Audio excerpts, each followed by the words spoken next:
Ramadan tiba, Ramadan tiba. Marhaban ya Ramadan, marhaban ya Ramadan, marhaban ya Ramadan, marhaban ya Ramadan.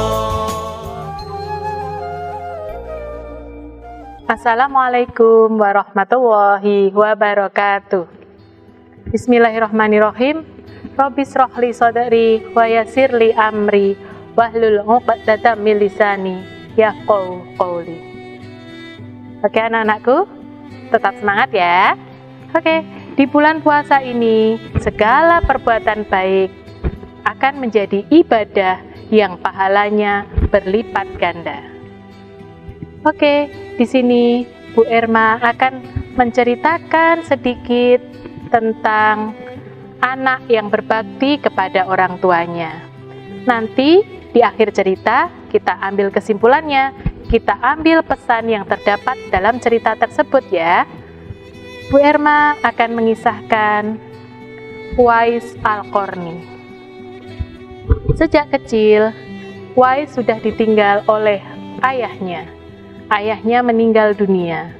Uwais tinggal berdua dengan ibunya. Ibunya sudah tua dan sakit-sakitan. Uwais juga menderita penyakit kulit. Di sekujur tubuhnya terdapat bulatan-bulatan putih. Pada suatu saat, ibunya menyampaikan keinginannya untuk pergi ke Mekah untuk melaksanakan ibadah haji. Uwais sebagai anak tidak mungkin menolak keinginan ibunya. Dia mengiyakan apa yang diinginkan oleh ibunya. Meskipun dalam hati dia berpikir bagaimana caranya untuk mengajak ibunya pergi ke Mekah. Karena jarak dari kota tempat tinggal Uwais ke Mekah 1000 km. Kira-kira jarak antara barat Pulau Jawa dan sampai timur Pulau Jawa. Kalian bisa membayangkan betapa jauhnya. Dan Uwais harus menggendong ibunya. Uwais berpikir ia menemukan akal. Ia kemudian membeli seekor anak lembu. Dibuatkannya kandang di kaki bukit. Setiap hari, lembu itu digendong naik turun bukit.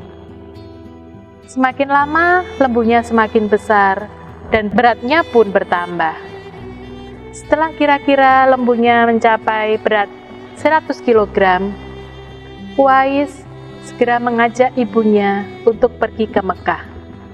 Orang-orang yang semula melihat Uwais seperti orang gila, akhirnya tahu tujuan Uwais menggendong lembu yaitu untuk melatih kekuatannya, untuk melatih otot-ototnya, agar bisa menggendong ibunya dari kota kelahirannya menuju ke Mekah. Dengan perjalanan yang begitu jauh dengan menggendong ibunya, akhirnya Uwais dan ibunya sampai di kota Mekah. Mereka berdua bisa melaksanakan ibadah haji. Di Mekah, di depan Ka'bah, ibunya berdoa, "Ya Allah, ampunilah semua dosa-dosaku." Uwais pun juga berdoa. Ia mendoakan agar ibunya bisa masuk surga. Ibunya yang mendengar itu kemudian bertanya kepada Uwais, "Anakku, mengapa engkau mendoakanku? Mengapa engkau tidak berdoa untuk dirimu sendiri?"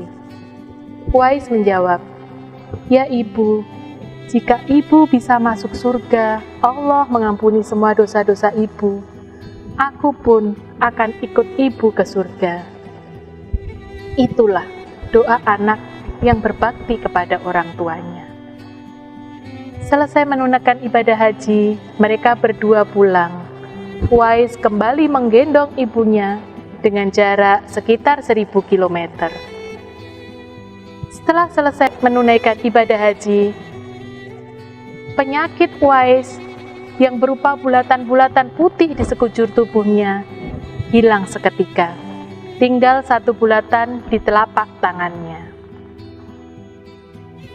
Suatu saat, Uwais menyampaikan keinginannya untuk pergi ke kota tempat tinggal Rasulullah karena Uwais ingin sekali bertemu dengan Rasulullah. Ia meminta izin kepada ibunya dan ibunya pun mengizinkannya sambil berpesan, "Jangan terlalu lama di sana karena ibu tinggal sendirian di rumah." Akhirnya Uwais pun berangkat ke rumah Rasulullah. Sesampainya di rumah Rasulullah, tidak didapatinya Rasulullah karena Rasulullah sedang pergi berperang. Yang ada di rumah Aisyah. Kemudian Uwais berpesan, "Tolong sampaikan kepada Rasulullah bahwa saya ingin bertemu dengan beliau." Uwais tidak bisa menunggu cukup lama karena ia teringat pesan ibunya bahwa ia tidak bisa meninggalkan ibunya cukup lama, sehingga ia pun segera pulang. Sesampainya di rumah, ia menyampaikan kepada ibunya bahwa belum bisa bertemu dengan Rasulullah karena Rasulullah sedang pergi ke medan perang. Setelah Rasulullah kembali dari medan perang menuju rumahnya, Aisyah menyampaikan pesan dari Uwais bahwa Uwais ingin bertemu dengan Rasulullah. Kemudian Rasulullah menyampaikan hal tersebut kepada Abu Bakar dan Ali bin Abu Thalib. Jika bertemu dengan seseorang yang memiliki bulatan putih di telapak tangannya, itu adalah Uwais. Mintalah doa kepada Uwais, karena Uwais adalah anak yang begitu berbakti kepada orang tuanya. Kemudian Abu Bakar dan Ali bin Abu Thalib bertemu dengan Uwais. Mereka bersalaman. Saat melihat ada bulatan putih di telapak tangan, ia teringat pesan dari Rasulullah bahwa itu adalah yang bernama Uwais. Maka Abu Bakar dan Ali bin Abu Thalib menyampaikan bahwa meminta doa kepada Uwais agar diampuni segala dosa-dosanya. Dengan kerendahan hatinya, Uwais menjawab, "Saya bukan siapa-siapa. Mengapa Abu Bakar dan Ali meminta doa kepada saya?" Abu Bakar pun menjawab, "Engkau adalah penghuni langit, karena engkau begitu berbakti kepada orang tuamu." Pada saat Uwais meninggal dunia, banyak sekali yang datang untuk takziah. Banyak sekali yang mendoakannya. Jenazahnya pun diurus dengan baik. Orang-orang sampai terheran-heran. Ternyata Allah lah yang menyuruh malaikat untuk mengurus segala keperluan yang berkaitan dengan jenazah dan pemakaman Uwais. Begitulah ceritanya anak-anakku.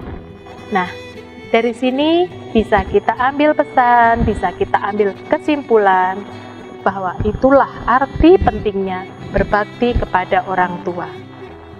Sekarang ini kita berbakti kepada orang tua dengan cara apa saja? Menaati semua nasihat-nasihatnya, menjalankan apa yang diperintahkannya, menyayanginya, menghormatinya. Karena orang tua, yaitu ibu, melahirkan kalian. Orang tua, ayah dan ibu merawat kalian sejak dari lahir sampai sekarang kalian ini. Demikian dari Bu Irma. Jika Bu Irma ada salah, Bu Irma minta maaf ya. Akhirul kalam. Wassalamualaikum warahmatullahi wabarakatuh. Marhaban Ramadan, marhaban Ramadan, marhaban